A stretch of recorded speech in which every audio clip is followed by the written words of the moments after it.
RawFuelTV is sponsored by RealSport, your snowmobile, motorcycle, and ATV specialist. Hey, it's Steve from RawFuelTV. Well, winter's finally here. We're getting out on the trails, but locally here in Ontario, the snow conditions aren't that great. It's a little bit icy and a low snow cover, so we're gonna make our way up north, get some longer loops in on the Quebec side. We're gonna do a Guest Bay trip next week or so. So when you're on a loop like that, you might want a little bit extra fuel capacity, and I've been wanting to install this on the sled for a little bit. I just haven't had the opportunity to do that. But we're gonna get to this Rotopax fuel tank. Now this fuel pack comes in a 1.75 gallon, but you can get them in a variety of sizes. Maybe just go onto the Rotopax website, check them out, and see what fuel capacity is going to fit you the best. We decided to go with this one simply because the 1.75 gallon is a little bit taller. It's a little bit more capacity, but it isn't a longer fuel tank, so it's not going to impede the back of our sled. With this kit comes the Rotopax base plate mount. Now this is the second gen mount that they've got. The last one, I guess it didn't hold up quite as well, but this one here's got a lot of extra reinforcements, so it looks like a pretty good, pretty solid product. And then we've got our actual Pak Mount itself. Now this Pak Mount sits on top of the Rotopax plate. Then our fuel can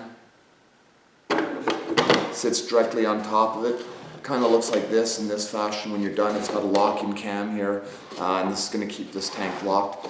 We did a little bit of a review on this Rotopax, and a lot of people really seem to like them. They say that there's no leakage out of it. You can manhandle them, be a little bit rough with them, and there's not going to be any issues. So we decided to go with that. They're going to mount right onto the tunnel of the sled. The base plate itself comes with everything that you're going to need for this install. So it's going to come with your 6 bolts and nuts for the base plate mount. And then you're going to get 2 bolts, which is going to mount your fuel tank lock right onto the base plate itself. Pretty simple install. I'd expect that we're going to be done this in about 15-20 minutes at the most.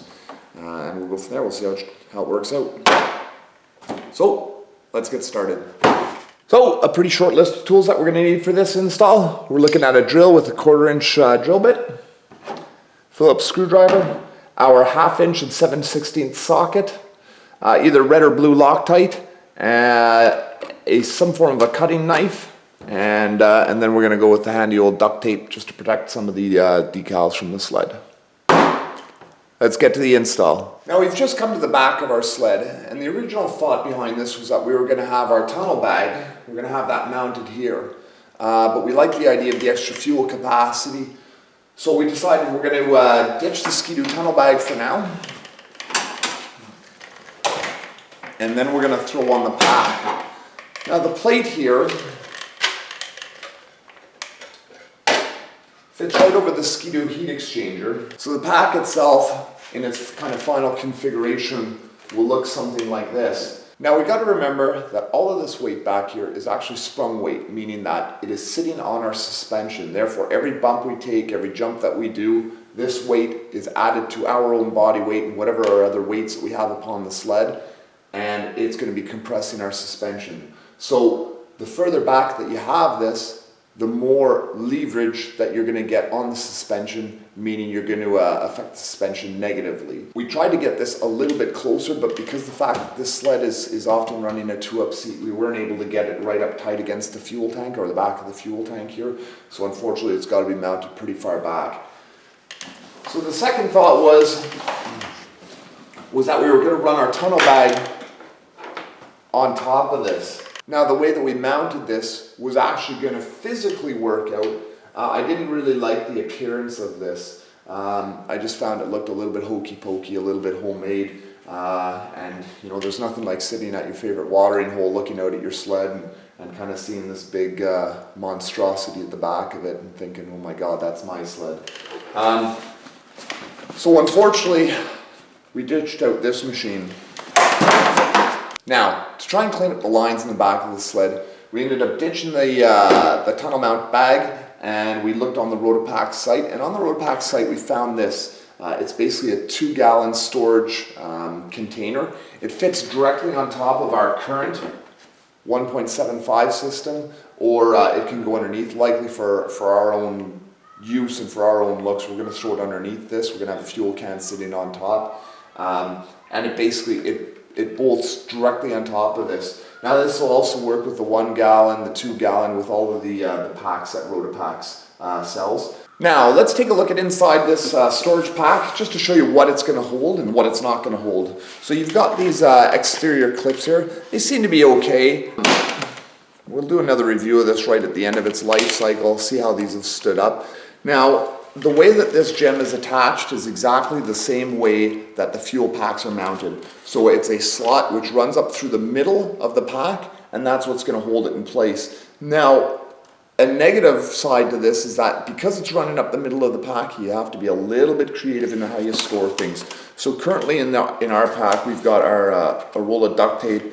We've got a tow rope in the back side here. We got 2 bogey wheels sitting there ready for use. There's an axe underneath that, spare pair of gloves, and we've crammed a toolbox or a ratchet set inside just kind of like a secondary small bag.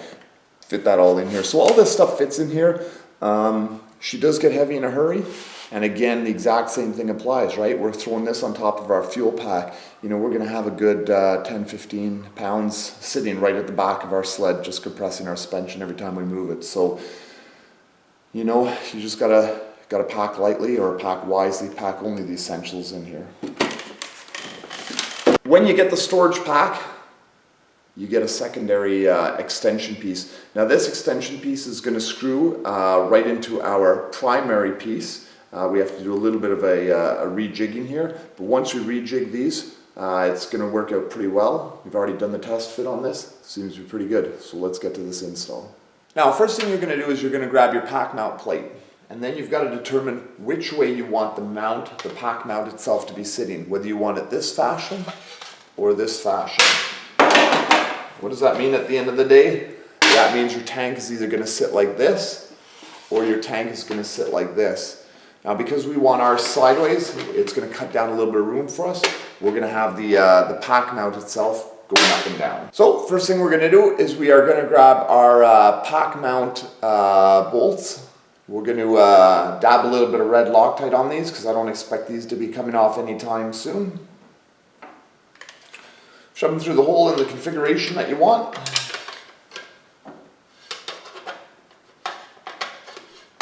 And mount your plate to it.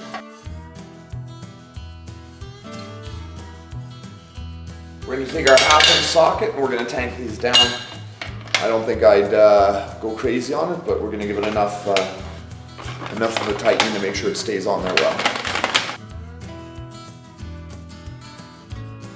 So the next thing that we're going to do is we're going to test fit this. I know about where this is going to ride simply because we've already had our 2-up seat on this sled this year. But you will notice that there are some decals directly underneath where the mounting hardware is going to go. Now, I know that this mount is going to probably work on our next sled for the next number of years. Therefore, when this sled is out of the fleet, we may want to mount this somewhere else. And it's always nice that when you trade this machine in or sell it, that the decals look pretty good and they're not all scratched up from the mount vibrating on it for 1,000K or so. So what we're going to do is we're going to flip the mount over. We're going to take some handy dandy duct tape and we're going to throw the duct tape basically in the area where it bolts up, as well as just on the base of this. It's going to protect the top of our sled. It's going to protect some of the paint of the sled, and it's also going to protect the decals. So let's get started on that.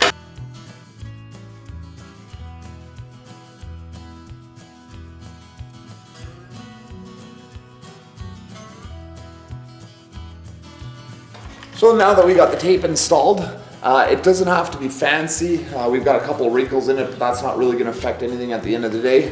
We're going to take our X-Acto knife and we're just going to nip off the sides of the duct tape so it looks nice and clean.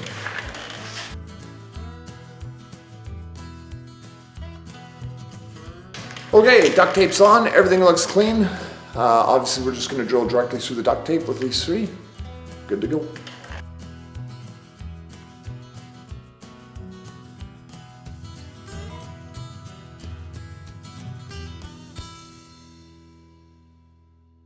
All right, we got both sides duct taped. We're going to throw this on.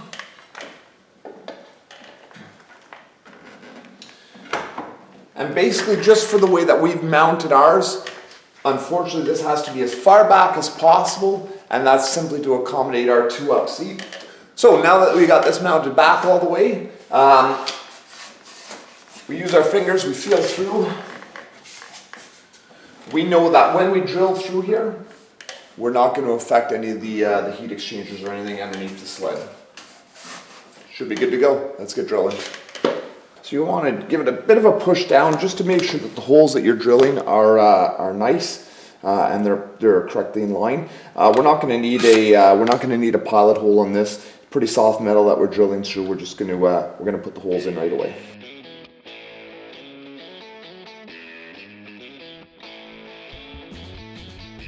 Now the cool thing about this, at the end of the day, when we go to get rid of this sled, we can take some automotive style caps, and you'll see them in and around your sled, but you can take a black automotive style cap. It's just basically a plastic push plug. Once this pack is off, we're going to take the plastic push plugs, we're going to mount them in these holes that we've done, and it looks very much factory, and it's a lot cleaner than having 3 holes drilled up the side of your tunnel, or at least the look of 3 holes drilled up the side of your tunnel. We're going to head around to the other side, we're going to do the exact same thing.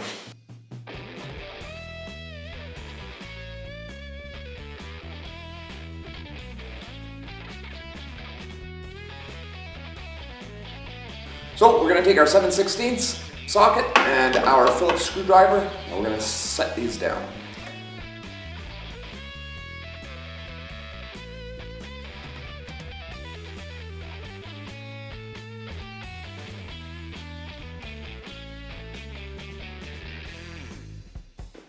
Now these are nylock nuts on here, so we don't have to worry about using any Loctite or anything like that. They're going to stay locked up as they are.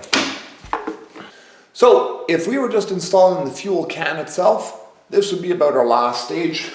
You take the fuel can, drop it in place, and then you got to figure out exactly what height you want this at. And basically it just locks in place like this. The top handle turns sideways, and you can go from there. Now Rotopax itself does, they do offer a keyed cam or a keyed lock here on the top, so that way this can't move out if you're concerned about theft. We're not, so we're just going to kind of leave it as it is. But because we are installing our second storage pack on this, we're going to configure it a little bit different. Lock. Spin this off. And the second cam system that we got, that's what's going to retain both of our units. So we're going to screw our second cam system on.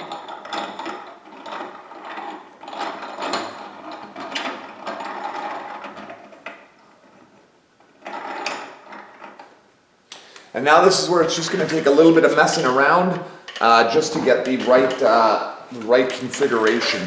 So, because we know that we're going to lock down our storage pack first, we're going to put our storage pack on.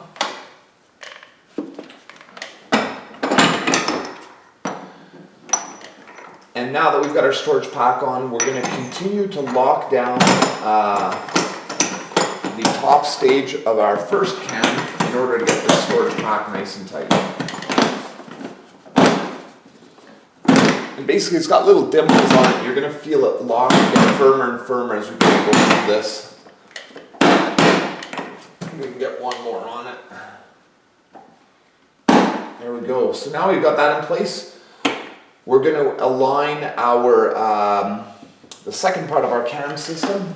And we've also got to throw on our original locker back onto this. Line it up in the configuration that you want. And we're gonna ratchet this down, and there you go. She's in place. We don't have this fuel pack filled up, so it's gonna add a little bit more weight, but she's in place. She's locked in tight. You go to your motel at the end of the night or at the end of your snowmobile trip. It's simply a matter of taking this off one notch. You remove your fuel can. Same thing for the bottom side. just lifts straight off. We can bring this into the hotel room. We can bring the fuel, maybe put this in a truck or whatever the case may be. Pretty nice and convenient, this style of system. So at the end of the day, this is how the install is going to look. It is pretty clean, and just the way that we have it set up in the back there, it really doesn't stick out too much. I mean, there's a little bit of weight there, and it does stick up from the rear of the machine, but it's not too bad. So pretty happy with this install. It was pretty quick.